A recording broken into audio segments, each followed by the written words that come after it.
समाचारों के इस भाग के प्रायोजक हैं गौतम बाली मेकअप स्टूडियो और एकेडमी, सेक्टर 1, छन्नी हिम्मत, जम्मू।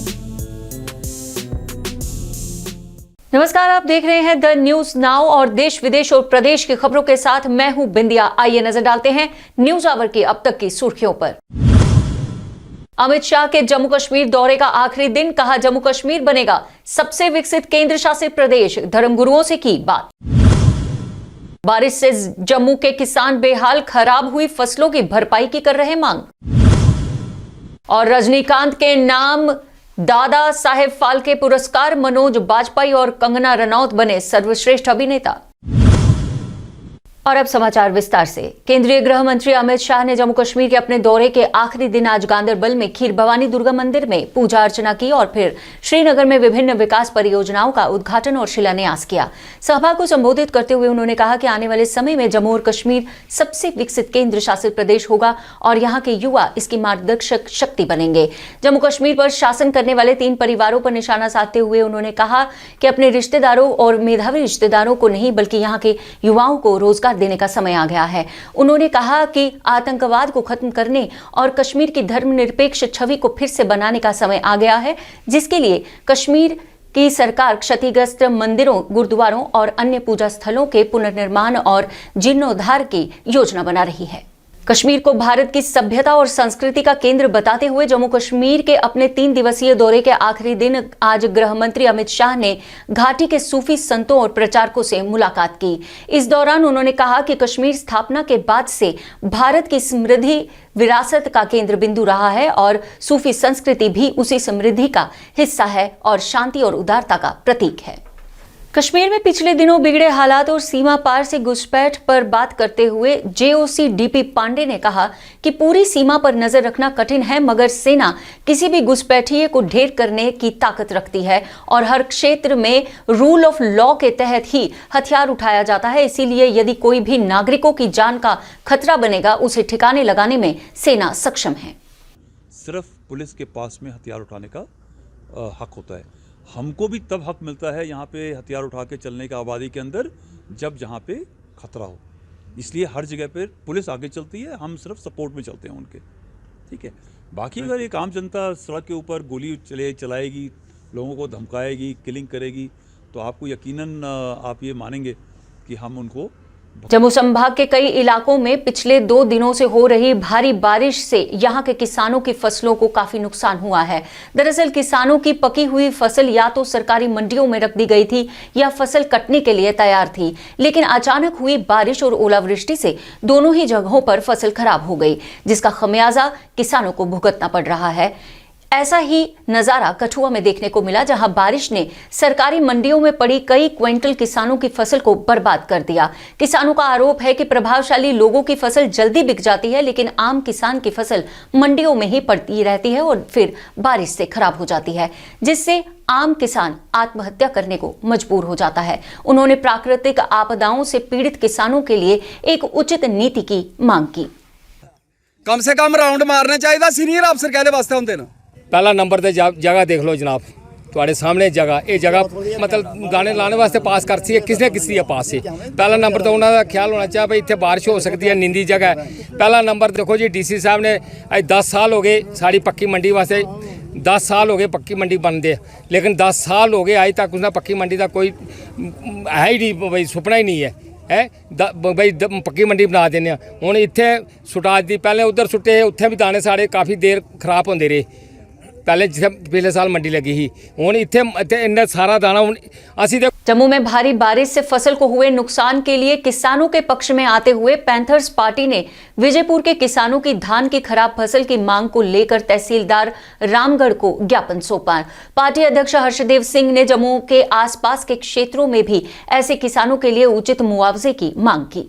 ये ज्यादा प्रॉब्लम आ रही है और पिछली बारी भी जब कश्मीर में आवंटन किया गया, उस रिलीफ को डिस्बर्स किया गया और वहाँ तो MSP वगैरह भी डिक्लेयर हुई और जो फलों की जो नुकसान हुआ था उसकी भी सरकार ने भरपाई की। उसके बाद हमने ये मसला उठाया और बहुत सारे गाँवों में उस वक्त भी हम गए तो कुछ एक गाँव में उनको मानना पड़ा और कुछ एक गाँव में वो मुआवजा दिया गया, लेकिन बहुत सारे ऐसे गाँव रह गए जहाँ मुआवजा नहीं मिल पाया।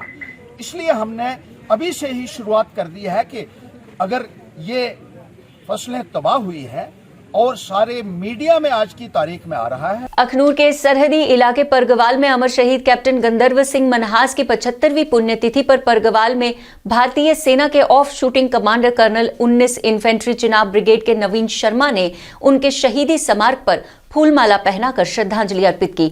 इस दौरान नवीन शर्मा ने कहा कि कैप्टन गंधर्व सिंह एक बहुत होनहार सैनिक थे, जिन्होंने बिम्बर में अपने देश के लिए अपनी जान न्यौछावर कर दी। परगाल के युवाओं को सीख लेनी चाहिए कि इन वीर जवानों से भारतीय सेना ज्वाइन करके भारत के दुश्मनों को खत्म करना चाहिए। उनके लिए यही मैसेज है, युवाओं के लिए यही मैसेज है कि सबसे पहले तो आपने नशे से दूर रहना, और जिस प्रकार से यहाँ पे जितने एक्स सर्विसमैन हैं, फौजी हैं और अहदेदार हैं, और जिस प्रकार से आज सुविधाएं उपलब्ध हैं, ऐसी सुविधाएं पहले कभी उपलब्ध नहीं हुई, तो उनको चाहिए कि वो अपना जो सकारात्मक तरफ जाएं और नकारात्मक तरफ यानी ड्रग्स की तरफ ना जाएं और अपना जीवन अच्छे से व्यतीत करें। शहीद भारतीय सैनिकों को श्रद्धांजलि देने के लिए उत्तरी कमान ने एक मोटरसाइकिल अभियान को झंडी दिखाकर रवाना किया। 11 रॉयल एनफील्ड हिमालयन सवारों वाले अभियान को lieutenant general S Harimohan Iyer, chief of staff मुख्यालय उत्तरी कमांड ने झंडी दिखाकर रवाना किया। उधमपुर उत्तरी कमान से शुरू होकर यह अभियान श्रीनगर लेह सियाचिन बेस कैंप से होते हुए राष्ट्रीय युद्ध स्मारक दिल्ली में समाप्त होगा। 11 नवंबर को इसकी समाप्ति होगी। उबड़ खाबड़ इलाकों से गुजरते हुए 2500 किलोमीटर की दूरी तय करेगा। न्यू दिल्ली में हमारे वॉर मेमोरियल तक जाएगी, और मुझे उम्मीद है कि इस एक्सपीडिशन के द्वारा हम अपने जितने भी गौरवशाली लोग हैं उनकी स्मृति में जहाँ जहाँ भी वॉर मेमोरियल्स है वहाँ ये लोग अपनी श्रद्धांजलि देंगे, और इससे हमारे गौरव का और देश का नाम ऊंचा होगा। Thank you very much. शिशु समाधि स्थल पर कूड़ा फेंकने व वाहनों की डंपिंग को रोकने के लिए विभिन्न संगठनों के लंबे समय से लंबित मांग का पालन करते हुए वरिष्ठ भाजपा नेता बलदेव सिंह बलोरिया द्वारा गांधीनगर विधानसभा क्षेत्र के एकता विहार में बाल शमशान स्थल के लिए 4 दीवारी का निर्माण कार्य शुरू किया गया। दूरदराज के इलाकों में रहने वाले छात्रों को उज्जवल भविष्य प्रदान करने की दृष्टि से भारतीय सेना ने जम्मू कश्मीर के दूरस्थ क्षेत्र की 3 लड़कियों सहित 29 छात्रों को हरी झंडी दिखाकर रवाना किया, जिन्हें ऑपरेशन सद्भावना के तहत प्रतिष्ठित general BC Joshi APS Pithoragarh में प्रवेश के लिए दूरदराज से चुना गया था। कुपवाड़ा में कश्मीर घाटी के क्षेत्र से ये बच्चे खाने और खर्च सहित शिक्षा का कुल खर्च भारतीय सेना और सरकार द्वारा ही वहन किया जाएगा। एजुकेशन का जितना भी खर्चा होगा वो इंडियन आर्मी और सरकार की मदद से होगा सर। और मैं उम्मीद करता हूँ कि ये जो आज का दिन है इन बच्चों के लिए एक लाइफ टर्निंग मोमेंट होगा, और ये बच्चे जब तालीम हासिल करके वापस आएंगे तो अपने परिवार के लिए, अपने लिए, अपने स्टेट के लिए और देश के लिए, ये बच्चे जो थे ये इनका एकेडमिक परफॉर्मेंस और साथ में नर्सिंग और पैरामेडिकल स्टाफ ने लगभग 1200 नर्सिंग और पैरामेडिकल स्टाफ को नियमित करने की मांग को लेकर GMC श्रीनगर में मौन विरोध प्रदर्शन किया। प्रदर्शनकारियों ने कहा कि SSRB इन कर्मचारियों को नियमित करने के उच्च न्यायालय के आदेश का उल्लंघन कर इन कर्मचारियों को बदलने के लिए नए कर्मचारियों का चयन कर रहा है। छोटा सा है, देखिए हमने बहुत बार यहाँ से जो वक्तन फवक्तन जो यहाँ से रिकमेंडेशन गई प्रिंसिपल मेडिकल कॉलेज के थ्रू या और जितने भी लोग हैं उनके थ्रू गए, उस चीज को एक साइड में रखकर अभी तक एक चीज क्लियर नहीं किया गया। एक रेगुलाइजेशन की पॉलिसी जो वाजिया करनी थी वो अभी तक क्लियर नहीं किया। हम सिर्फ और सिर्फ गवर्नमेंट इंतजामिया से यही रिक्वेस्ट कर रहे हैं कि मेहरबानी करके इस चीज को देखिए आप, ये जो मसला है 10 साल से जो पेंडिंग है, इनको ये इशू जो एड्रेस किया जाए, ताकि इनका जो ये खाली ये 1200 लोगों की बात नहीं है, ये 1200 फैमिली की बात है। जो 1200 फैमिली जिन्होंने वक्तन फवक्तन यहाँ कुर्बानियाँ दी। आप देखिए, हम आपको थोड़ा सा पीछे लेके जाएंगे। आप 2014 का सैलाब देखिए, उस फ्लड में भी उन्होंने काम किया। 2016 की जो अनरेस्ट था उसमें भी, कोविड में पिछले 2 साल से हम काम कर रहे हैं। और कल भारत पाकिस्तान के बीच खेले गए क्रिकेट मैच के बाद पाकिस्तान की जीत पर चकमंगरा गुजना में पाकिस्तान की जीत पर खुशी जाहिर करते हुए भारत विरोधी नारे रोधी हो गया। कल भारत पाकिस्तान के बीच खेले गए क्रिकेट मैच के बाद पाकिस्तान की जीत पर चकमंगरा गुजना में पाकिस्तान की जीत की खुशी जाहिर करते हुए भारत विरोधी नारे लगाए गए, जिसके विरोध में आज सांबा के रिहायशियों ने कड़ा विरोध प्रदर्शन करते हुए इन सभी लोगों पर सख्त कार्रवाई करने की मांग की। लोगों का कहना है कि ये लोग जो पाकिस्तान के नारे लगाते हैं वही सांबा जिले में गैर कानूनी कामों में संलग्न है, इसलिए इन लोगों के खिलाफ जल्द कार्रवाई करते हुए इन पर पीएसए लागू करना चाहिए। वो कोई बात ही नहीं करते हैं। सारा अच्छे तरीके से कम 1000 बंदा बेचकर पूरा क्लियर किया जाए कि आखिर यहाँ पे हो क्या रहा है, ये कौन से लोग हैं, ये इनको कौन शेल्टर कर रहा है यहाँ पे, जो इतनी हिम्मत करके यहाँ पे पाकिस्तान जिंदाबाद के नारे लगाए जा रहे हैं। सांबा के लोग ये बर्दाश्त नहीं करेंगे।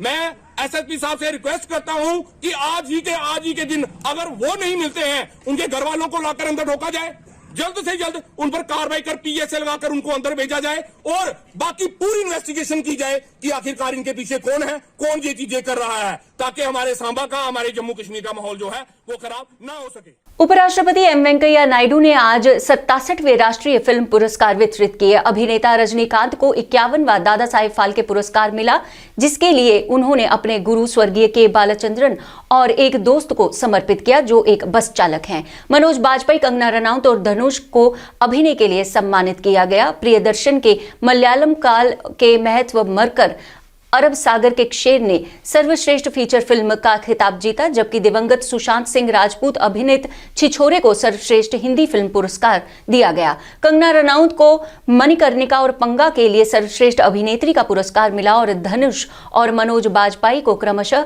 असुरन और भोसले के लिए सर्वश्रेष्ठ अभिनेता का पुरस्कार दिया गया। समाचारों के इस अंक में हमें दीजिए इजाजत और आप देखते रहिए TNN वेब और पढ़ते रहिए द न्यूज नाउ का दैनिक अखबार और ई प्रिंट पेपर। जय हिंद।